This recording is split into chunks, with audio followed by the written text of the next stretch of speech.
So last night we had just a massive storm come through, one of those what they call a bomb rain, where in about 10 minutes you just get dumped on. We got about 4 inches of rain in 10 minutes and all of our tools got completely soaking wet. I left for 5 minutes to go to our local hardware store, and out of nowhere this massive storm popped up, ripped the tarp mostly down. Thankfully it's still somewhat covered, but thankfully some of the more expensive tools are still underneath there, wrapped up nicely. But I just covered the table saw, but it just is completely soaking wet. 10 minutes ago, this bucket was empty. I'd say that's about 3 inches. These storms will pop up out of nowhere. There wasn't anything in the forecast, 0 rain for the next 3 days. And then out of nowhere, 4 inches in about 10 minutes.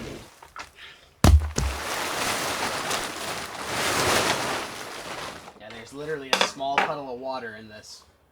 I'm gonna open everything up, uncover all the tarps, let things dry out. I don't wanna plug in anything or try to use it until it's fully dried out, but fingers crossed, nothing's been ruined. So a dream project for me would be to someday cover all of this in a pergola just to get the sun off of the area, because you would not believe in the summer how hot it gets here. Even though we're in the foothills of the Alps, this particular spot just bakes in the sun. All of the surrounding stones heat up, and the forecast always underplays the reality of what the temperature is. So for example, for the last couple of weeks, we've been dealing with a really nasty heat wave, and the temperature has been saying it's supposed to be around 88 degrees Fahrenheit. But in reality, this spot, after the stones heat up, it was closer to 100 degrees. Now, that is lovely in the winter time because we really don't have a winter season here. It's basically just a long extended fall with maybe a couple of days of snow. But in the summer, particularly with those heat waves,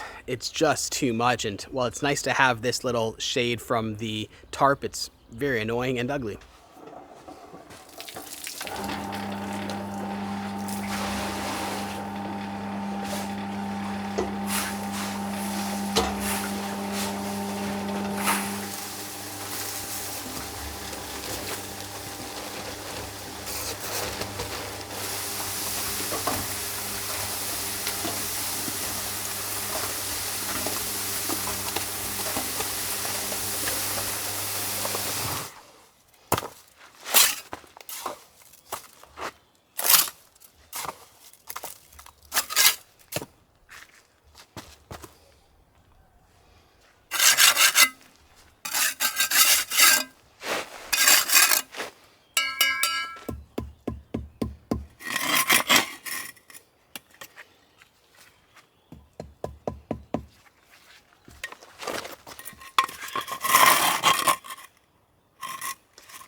Right, so back to the outdoor kitchen. I just have a couple more bricks to finish up, and then we're on to the fun stuff. Once I raise the height of these bricks here, and then I just realized recently that I need to add in a few extra bricks here just to support the countertop. Then today I'll be moving on to electrifying it and setting up the bracing to start pouring the countertop. Or maybe rendering first. Not really sure which one goes first. Well, that's not good. This is me trying the first tool that was left out in the rain, and it doesn't work. Maybe there's something wrong with the power.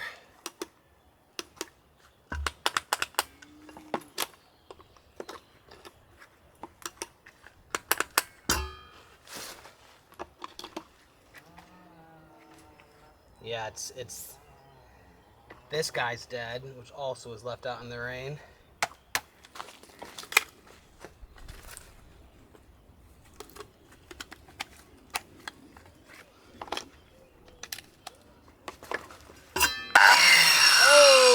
Power.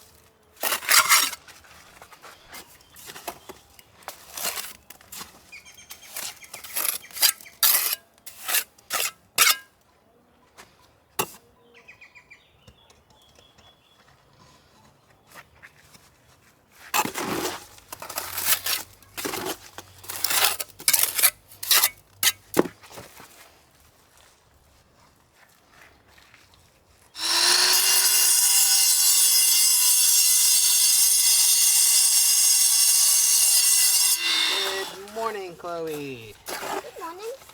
Are you here to help me? Yeah. You want to wear my gloves? I would love to. Here you go. Put my gloves on. Oh man, I dropped concrete down my sock. So here's what you do. Watch and learn, okay? Like that. And then like that. Okay, I'll try it. Go for it. Like that. Yep. And like that. Perfect. Nice. Added a little bit. Yeah. I like the confidence. That's what matters. Perfect. We want one of those big bricks right here, okay? Okay. Can I do it? You can do it. All by yourself? Help. When I need it. Okay.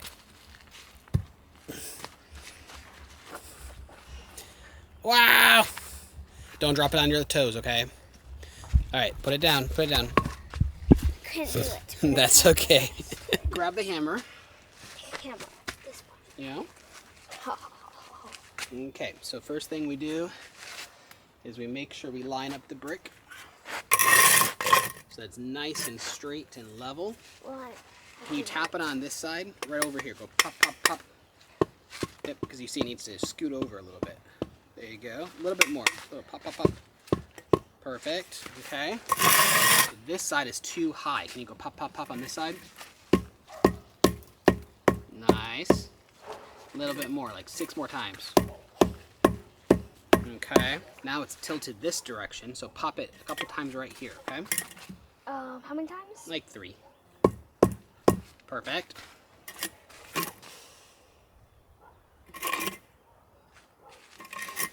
I'd say it's pretty good. Go for it.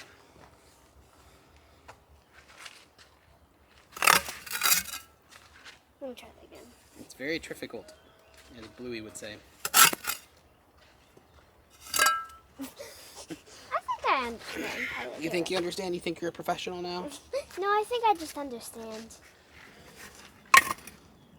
So far, looking pretty good. I'm pretty sure that that side needs to be hit with the hammer. Which way? This side, I think, needs.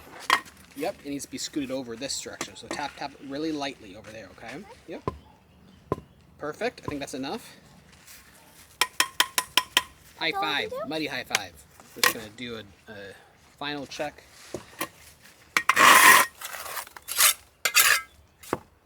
And then I'll drop it in like this. That makes sense. But the mud doesn't really touch the wall nor the thingy. Yep, and you know why? Why? Because I'm not very good at this. Lots of times. Get that sucker down in there.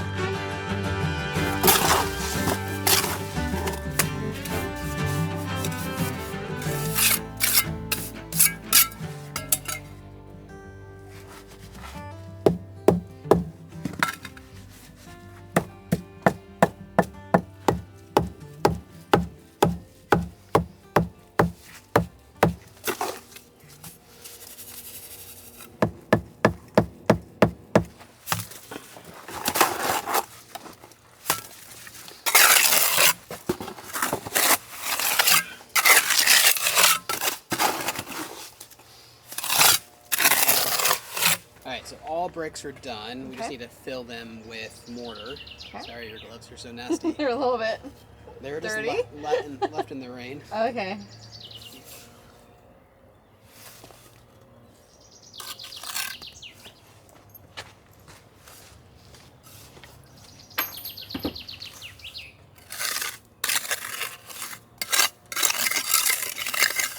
Look, What?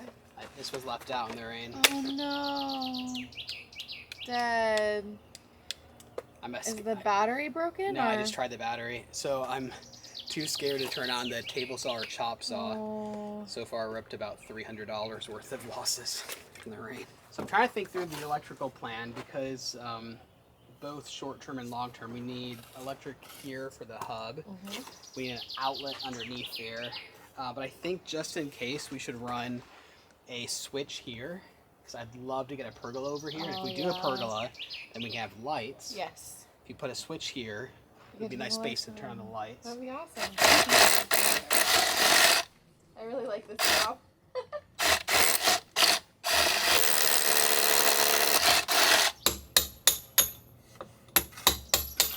For an outlet here, do you want it back wall? No, it should be on the side here, right? Because you got the countertop. You want easy access to it, but covered from everything. Yep. Of course, I just filled up this with concrete. I'm going to punch through it anyways. Hey, it vibrates the concrete in. Nice there and good. you go. Whoa! What? I forgot that I haven't. This is a fresh wall. I just about pushed it all over. Oh no. So we're getting ready to head out to the airport to do some traveling, which I'll be filling you guys in on in a future video. But before we ever travel internationally, we always make sure to download an eSIM from our channel sponsor, Olafly. So if you aren't aware, an eSIM is kind of like a digital SIM card. So you can keep your original number locked into your phone, but you can get a new data plan to travel internationally. And Olafly offers unlimited data to over 200 destinations worldwide. We've been using Olafly for years longer than they've been a channel sponsor. We've tried other eSIM providers, but we keep coming back to Olafly primarily because of the ease of use, not to mention the pricing. Olafly offers plans for starting at less than $4, which is a whole lot better than getting slapped with a roaming charge if you forget to download an eSIM. For me, the best part of using eSIMs is the fact that they work immediately upon arrival. It's really the only way that I'm aware of to land on the tarmac and immediately be able to use your phone. So there's no lingering stress of how do you find your hotel or your taxi before you get your cell phone plan up and running. So don't get stuck without being connected or get hit with roaming charges on your next vacation. Make sure to download Olafly today. You can use our coupon code RAISINGVoyagers to get 5% any purchase or top up. You can check out the link in the description below or scan the QR code on screen. But with that, thank you so much to Olafly for sponsoring today's video.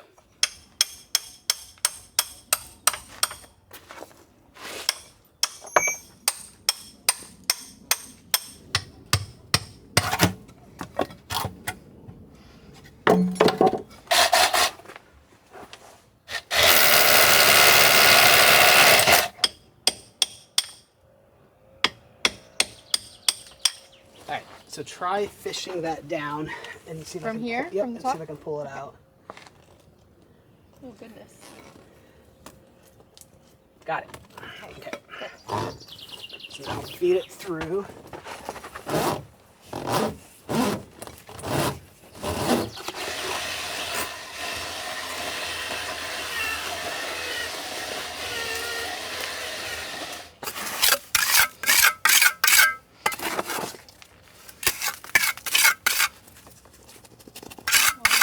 So a project like this is really exciting and nerve-wracking, both because it's something entirely new for me, learning how to place bricks, but also it's just a great test for the accumulation of skills that I've been learning from all of the different people who have poured in blood, sweat, and tears into this property here. And this is a project that there are no approvals on, so I don't need to have a licensed electrician or a licensed plumber. I don't need to have it done according to building code, but I can at least practice those things into this one project and see if it turns out. That's to be determined. So I've splattered concrete all over myself, and rather than washing up first, I just lathered sunscreen all over me, and 10 minutes later, I don't know if you can see this on camera, there's a neon green color all over my arms. Is it on my face too? No, but that can't be good. Who knows what kind of chemical reaction just happened? Oh, I see it. Yep. All right, pull that through. Keep going. All right, a little bit more. And stop. I have 2 more of those. Yep. Or just 1, sorry. Okay. I have another one whenever you're ready.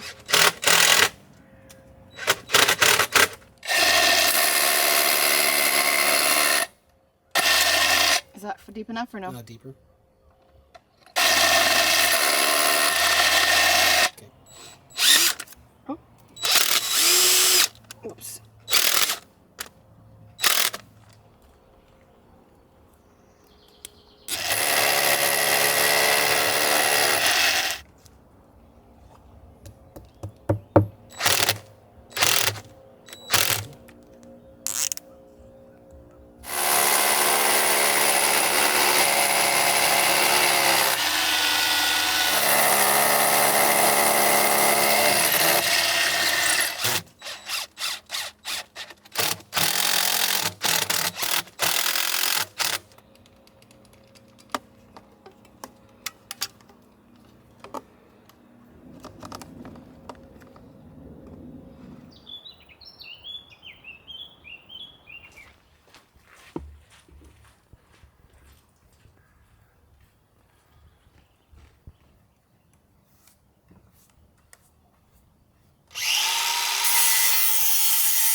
So obviously we have a lot of outside corners on this build, all of those little spots to store all the firewood. And originally I was planning just to have a rustic rounded corner, which is the easiest to render.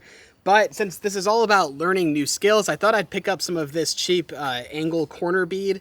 There's two ways to do corners. One is to put up a piece of wood and render one side of the wall and get it nice and angled, and then shift that wood to the other side and render it that way. That's how they do it here in Italy, but it takes a lot of time, and we have so many exterior corners. These guys for this little strip is about 50 cents. The whole thought here is about learning new skills. I might end up building, who knows, a new room or a house someday out of blocks. Who knows what's going to happen in the future. So take the time to learn a new process.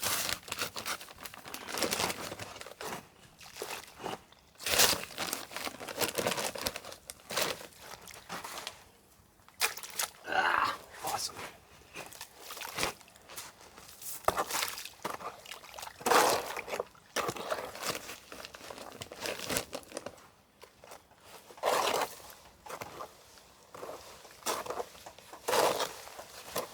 Turns out this is a lot more difficult than I expected. It took me quite a few attempts to get the mix right for it to even stick to the wall. Turns out just pure cement and water is what's needed to get it super, super sticky. But then the metal has so much flex to it, it's trying to flex off the wall. So you gotta smear it in as you hold it in place. I've done this before for drywall, and you just literally screw it into the drywall. Likely, I'm going to find out later tonight that I'm doing this process completely wrong as I go back to YouTube to learn more, but I'm pretty sure that this is the correct method. I just am not very good at it.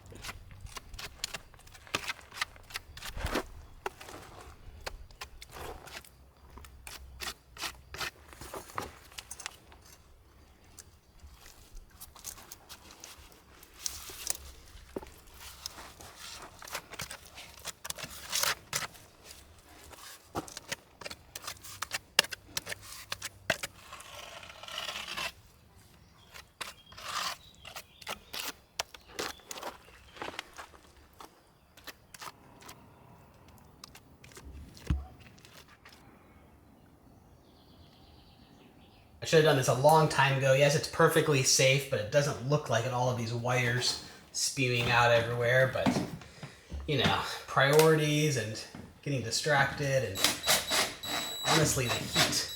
But today, I'm done working outside because it's just simply too hot. And I'm gonna pick up tomorrow morning, but the electrician is coming tomorrow morning, which will be exciting. If I don't get this done, he's not gonna be very happy with me. Because he told me to do it, and I said I would, and then I forgot.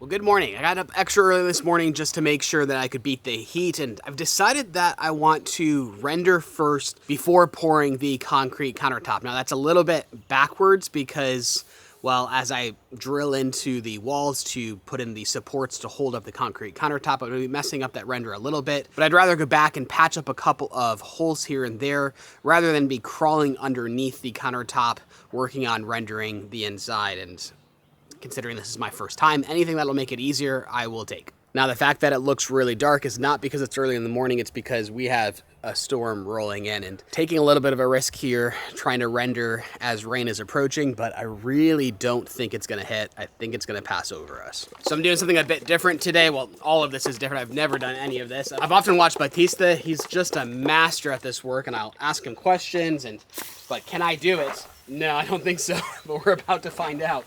But what I'm doing different is I'm using white cement and lime. The purpose of lime is to give it a little bit of flexibility in the mortar.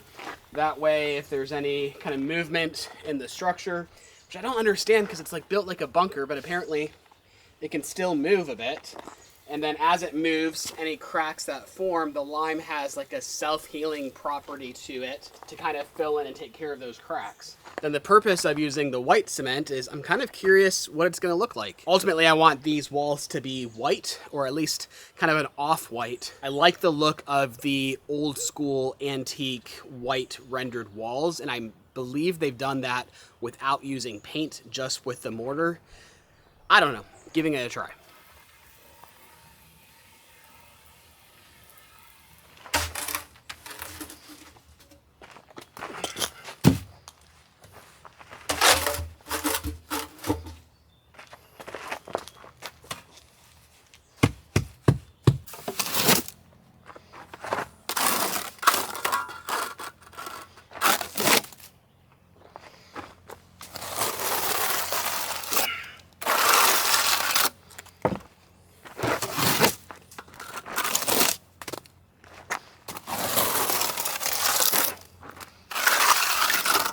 I can tell straight away that this is going to be a very long learning process.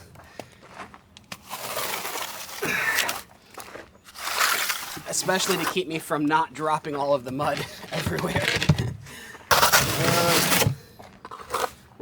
Where's Batista when you need him?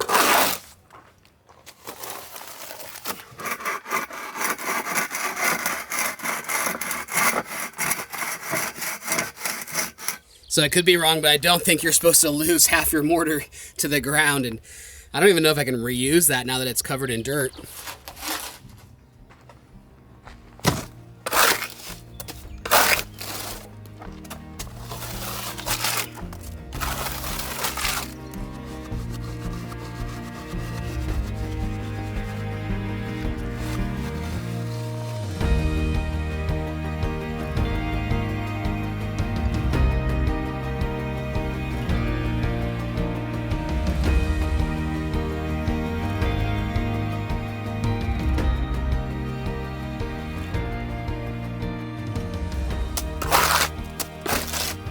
So I do realize that I think I've taken on a little bit of a unreasonably challenging project, considering that it's nothing but inside and outside corners and small little crevices. But it's a good project to learn because it really doesn't matter, because these walls are going to be scuffed up in firewood and whatnot, and I'm determined to learn.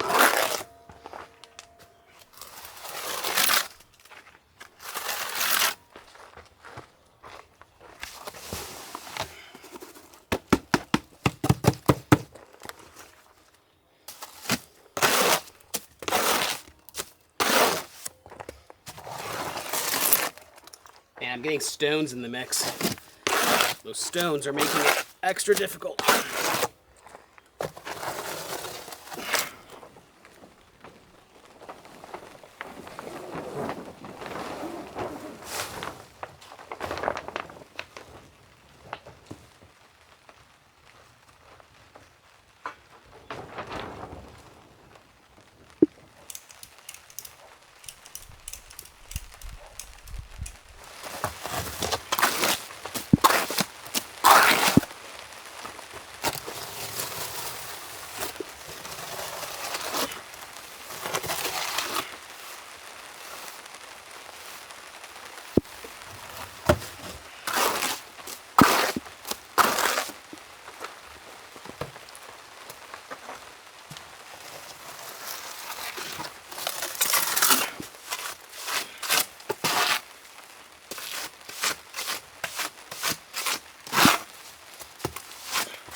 It's a bit tricky because it's all going off at different speeds, obviously from when I put it on at different times and the different thicknesses. You aim to have the same thickness all the way around, so it's easier to have it go off at the same time and smooth over, but, you know, learning. I do wish this tarp was just a little bit bigger, as all of the runoff is coming right exactly where I'm standing. I think after this little bit, I'm done for the day. We'll come back for better weather. Plus, the electrician is coming later today, so I want to work with him. But it did dawn on me that, as I said, I've never done this before. I have done the top coat finish in the laundry room. As I was sponging this off with the sponge float, I realized that. Still a different process. This is the, I guess you call it the base coat. That was the top coat, so someone else had come, I think it was Alessio, and did the base coat, which is more difficult. And then I came into the top coat. And I feel like that process helped me learn quite a lot because the base coat's more difficult and it's gone on a lot easier than that top coat did for me way back when. Right now, as this is going off, I'm just doing a sponge float. Adds a little bit of water back into the mix, livens it up, and allows it to fill in the cracks. If I find a hole like right here, I'll grab a puddle of mortar off the ground, liven it up a bit, press it into the sponge, and kind of work it into that hole. And the moisture in the sponge kind of reactivates it and gets it to stick into that hole.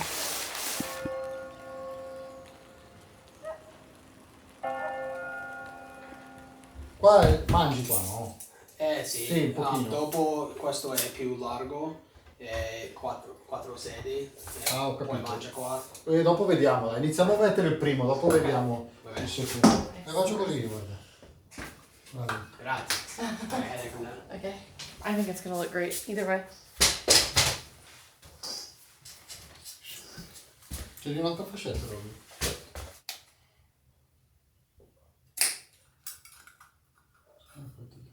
Sai cosa? Ma se ce l'ha... Sì. Very good. Molto very good, as Carla would say. Uno per questo, uno per luce qua, Sì? e uno per decoratore.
So over the weekend, I was experimenting with different mix ratios of lime to cement to sand.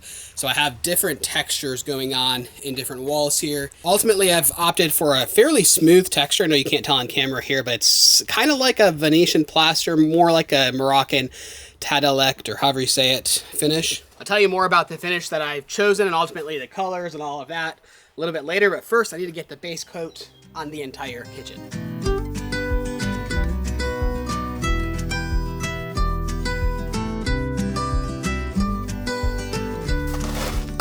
I am having a ridiculous amount of fun learning this process. This was super, super intimidating. One of the most intimidating processes the entire house build, which is why I didn't touch it until now. I wanted to try it on something that didn't matter as much. But after what has been a couple of days of practicing and a lot of watching YouTube, I'm quite pleased with the results and honestly having a lot of fun. A little bit dry.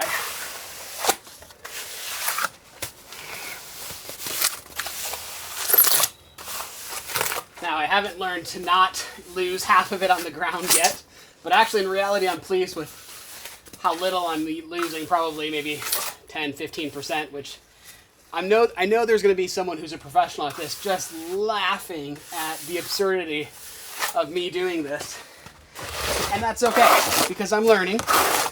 And you make mistakes and you make a mess when you're learning, but at least I'm having fun and it's turning out well.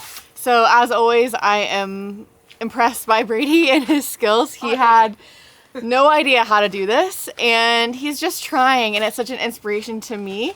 I mentioned before, like, I have this fear of failure and I'm trying to overcome that, and he is the biggest inspiration to me because he just goes for it, and I love that and I want to be more like that. But this is a great example of, you know, it doesn't have to be perfect, but we're gonna get to utilize this kitchen space and it's gonna be amazing. And yeah, I'm just really thrilled with how this is turning out. So is this white over here, is that what it's gonna look like when it dries, or is that an experiment? Those are all of my experiments. Okay. Not entirely sure what it's gonna look like at the end. I'm mostly trying to get the texture that I want, and then we can always do a lime wash paint later on, mix some pigments in there, but I kind of want a earthy white color to the walls, and then we'll go with like a stone slate gray for the countertop. That'll be beautiful. You look awesome! I'm ready to help. You ready to help? Who are you dressed up like today? Leo Valdez. Leo Valdez. Fire. All right, so I've let this go off for a couple of hours now, and I'm going straight into the second coat. Now, I'm sure I'm doing plenty of things wrong. Some would say I didn't scratch the scratch coat, so that's the top coat's not going to adhere, but the reality is they don't do that here in Italy, and everything works just fine. I've also studied a lot of videos from Mexico and Morocco of plastering, and they don't do that either from what I'm aware. And yeah, we're just letting it, I just let it go off for 3 or 4 hours, and we're headed straight to the second coat. So I'm going for a 1-to-1 mix of super fine sand to cement. Actually, it's half cement, half lime, so that'd be 1 part lime, 1 part cement to 2 parts sand, super fine sand, which is basically a 1 part to 1 part binder to filler ratio. People are gonna say you can't do that, it needs to be 1 to 4. But every culture has different rigid rules that they follow. This mixture I'm kind of loosely basing off of a Moroccan talidect. How do you Tadalek? I forget how it's pronounced. But it's kind of like Venetian plaster, but it's very, very little sand. Now this is not the exact recipe for it. I'm doing a modified version because I don't have access to all of the ingredients, just using what I have available.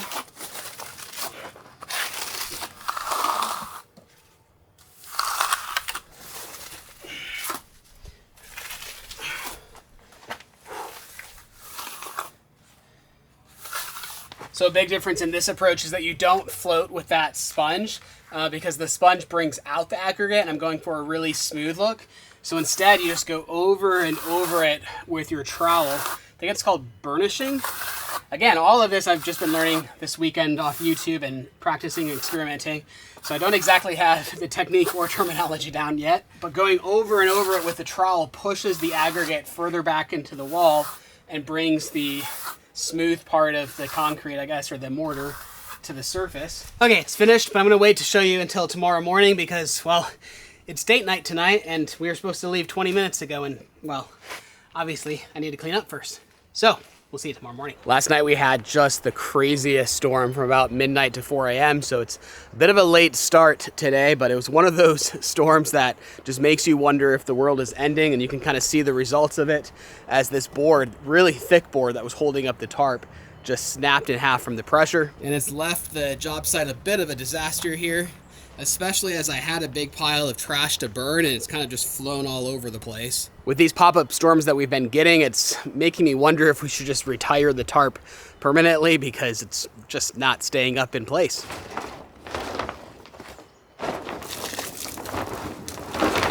But here's how things are looking for the walls. The sheen turned out really, really nice. It's super smooth.